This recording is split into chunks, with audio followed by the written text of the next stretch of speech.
તડકા કિચનમાં આપનું હાર્દિક સ્વાગત છે। આજે આપણે બનાવીશું ફાફડા। 250 ગ્રામ વર્લ્ડ કપ ગાંઠિયાના વેસણમાં 25 ગ્રામ તેલનું મોણ આપો। તેલના મોણને લોટમાં સારી રીતે મિક્સ કરો। અડધી ચમચી અજમા નાખો।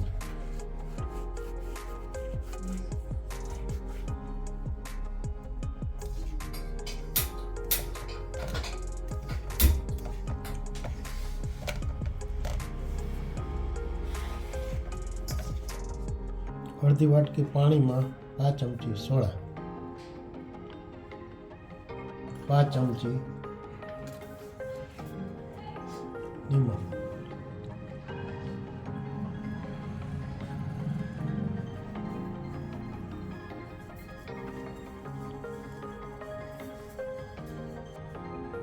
सोडा और नीमक वाला पानी ने लोट में मिक्स करो।